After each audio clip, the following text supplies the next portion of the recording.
Hello everyone, I hope you are having a fantastic day so far. I am so genuinely excited because another equinox of Orilium is upon us and I cannot wait to get started. I have perused the syllabus for the classes that I have for Story Weaver and gone through, found books that fit the prompts, and now I'm going to share with you guys what those are. If you are also participating in the Spring Equinox of Orilium, please let me know your character's name down below and what calling you are pursuing. You can even share some of the books that you're doing for some of your prompts because I would love to see those. And if you're hearing me say all these words and you're like, what in the world are you talking about?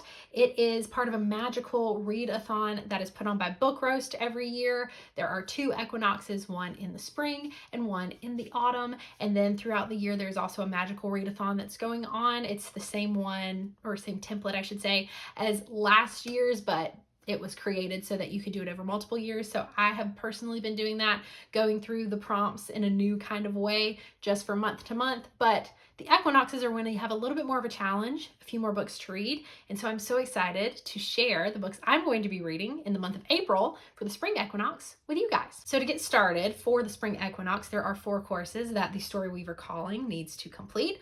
Art of Illusion, Lore, obviously, Psionics and Divination, and Inscription. I know that's not alphabetical order, but it's fine. I am going to go in alphabetical order as I show you the books that I have picked and I talk a little bit about the prompts that go along with those. First, for Art of Illusions, a book needed to be an alternate illusion, which means an unusual or a different kind of format. And so the book that I selected that I'm going to be reading for that course is Obsidio by Amy Kaufman and Jay Kristoff. This is part of the Illuminae files.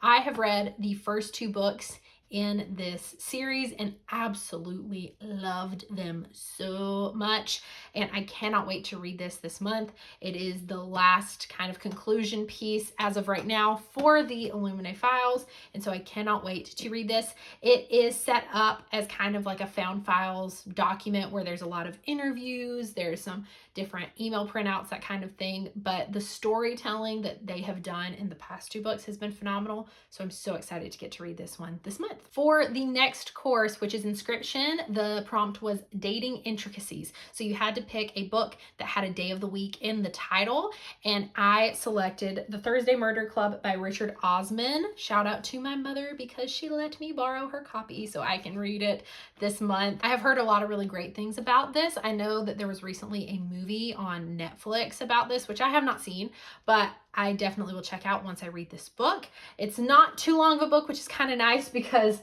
Obsidio is gonna be quite the commitment. So I am very excited to read this and to get to see what it's all about. For the next course, which is Lore, the prompt was Ancient Speculative Lore, which either needed to be a dystopian or a utopian novel. And I went with a classic that I have not gotten to read yet, but I am so excited to get to read, and that is The Handmaid's Tale by Margaret Atwood. I have heard nothing but great things about this. And again, shout out to my mom because this is her copy and she is letting me borrow it. I would not be able to do this without her, and she also has inspired my love of reading. So thank you, Mama. I love you. And thank you for letting me borrow your books. I am very excited to read this. I have been reading a good amount of dystopian novels lately, which is not intentional. It's just kind of how it's been. A lot of Octavia Butler I've been reading, but I'm very excited about this particular book and to dive into the world that Margaret Atwood created. The last course that I need to complete for the spring equinox is Psionics and Divination, and the prompt was reading past and future. So it needed to be a book that had the word time in the title.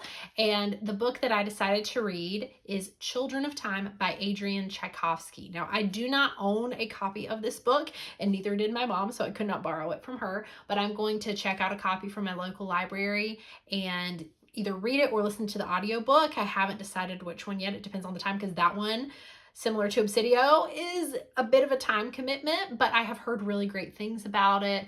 I read Project Hail Mary earlier this year before seeing the movie and absolutely loved that book. It's like one of my favorite books now.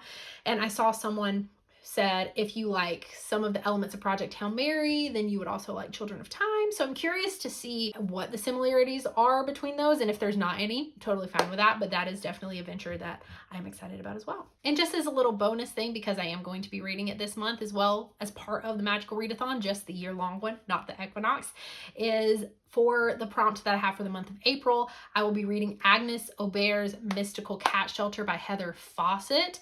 I am so excited about that book because I love cats and I love the way that Heather Fawcett writes. So excited to be able to get to read that and to get to kind of see a little bit about this new world that she's creating with the story. If you have any books that you are reading that are in these courses that you would like to share, please put those in the comments down below, or let me know what your character is and what their calling is, what some of your favorite courses are for Orilium, because I would love to learn about it. This is my 4th year doing the Readathons, which means that next year I can either continue in the calling I have, or I could choose a new one, because technically every 4 years you complete the coursework, which is crazy, but it has been so much fun. I absolutely love it. I am going to put a little clip at the end here with my page layout for my reading journal that I have for the Spring Equinox, and I will do an update video at the end of the month to let you know how the Spring Equinox went for me, what I thought of the books, and I just can't wait. I'm so excited. I hope you have a fantastic day. Happy reading, and I will see you next time. Bye.